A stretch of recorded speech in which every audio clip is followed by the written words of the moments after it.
రెండో గడి కూడా పెట్టు వెళ్ళు.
ఎక్కడ తెచ్చారా అందరూ?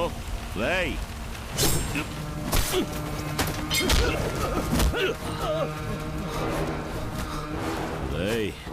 ఏమైందిరా మీకు?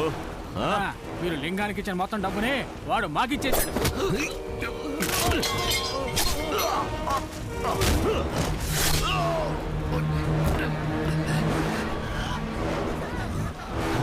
ఊరోళ్ళు వచ్చేసారు, రెడీ పోదాం.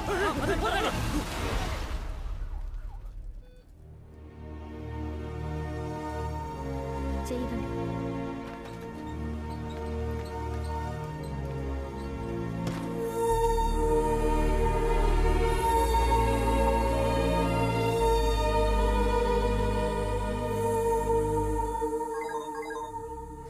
8 మందిని హాస్పిటల్ అడ్మిట్ చేశాం. 2 అప్రూవర్గా మారారు.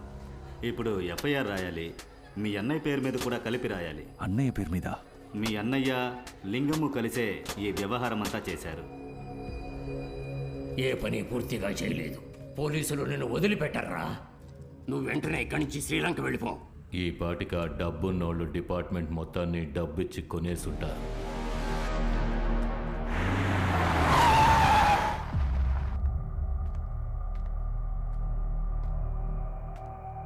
సంతోషమా అన్నయ్య? ఇప్పుడు నీకు సంతోషమా?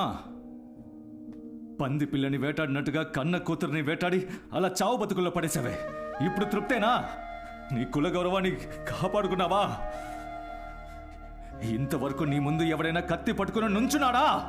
ఈరోజు నువ్వు నమ్మిన నీ కులవాడే డబ్బు కమ్ముడిపోయి నీ మీదే కత్తి రువ్వాడు.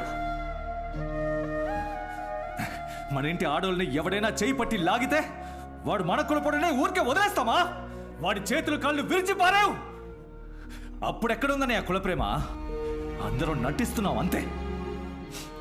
ఎప్పుడైతే నీ కూతురుని కూని చేయడానికి నువ్వు లింగంతో కలిసావో అప్పుడే నీ కులప్రేమ చచ్చిపోయిందనయ్యా. ఇప్పుడు నకిలీ గౌరవం కోసం పోరాడి ఓడిపోయావన్నయ్య. బ్యాంక్ మేనేజర్కి లేనిపోనివి ఎక్కించే అంతలా నాకు డబ్బు పిచ్చేవి పట్టలేదన్నయ్య. ఏ రోజైతే నాన్నకి తలకొరివి పెట్టే హక్కు నాకు లేదన్నారు, ఆ మరుసటి రోజే ఆస్తిలో మాకు వాటా అక్కర్లేదని నేను అమ్మ రాసి పెట్టేశాను. నువ్వు దేన్నైనా నమ్మకపో, అది నీ ఇష్టం.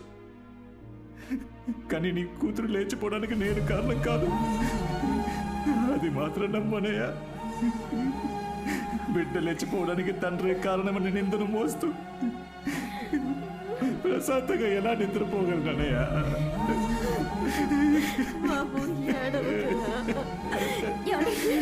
అమ్మ కనపడలేదు. ఏంటి ఇక్కడే బయట ఆడుకుంటూ ఉండేది. ఏం చేస్తున్నారా? చూసావా?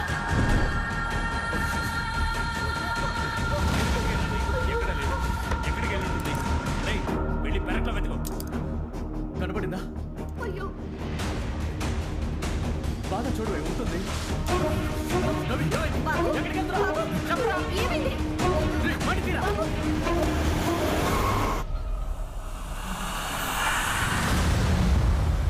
లింగం, తప్పు చేస్తున్నావు. నీ ఇంటి పిల్లే ఇప్పుడు నాకు పాచికరా. తను చేతికి అందగానే నీతో ఆడుకోవాలని ఎదురు చూస్తూ ఉన్నాన్రా.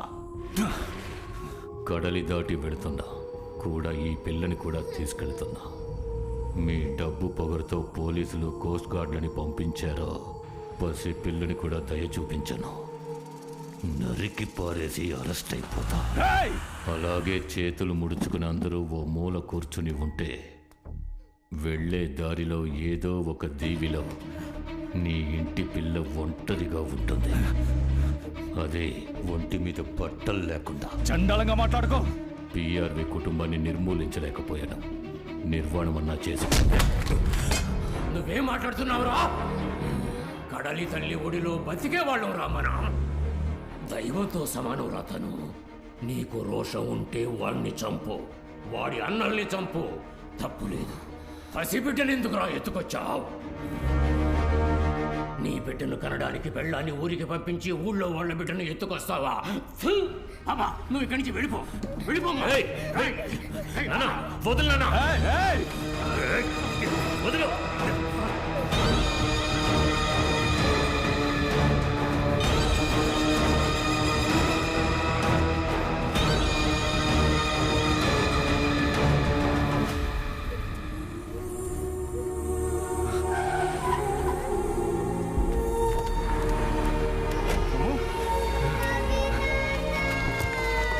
నీకేం కాదు. ఏం కాదు. పాపని పట్టుకోండి. ఇంకోటి వదలకురా.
అసలు మేమేం తప్పు చేసావురా?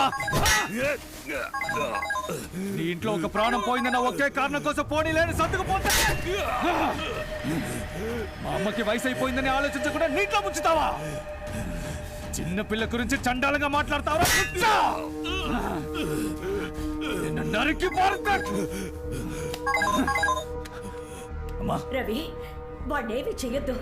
లేదమ్మా, వీడిని చంపితేనే మన కుటుంబం ప్రశాంతంగా ఉండగలదు. రవి రవి నేను చెప్పేది విను.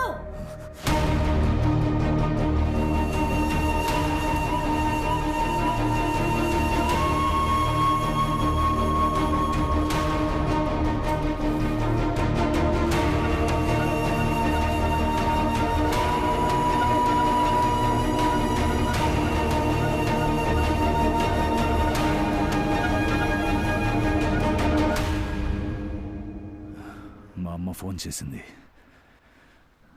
నీకు ఆడపిల్ల పుట్టిందట. పుట్టినాడే అబ్బని చంపేసి ఆ బిడ్డని అనాథని చేయకంది. అబ్బని దిగమింగి పుట్టిన పిల్లని నీ కూతురికి చెడ్డ పేరు రాకూడదంది.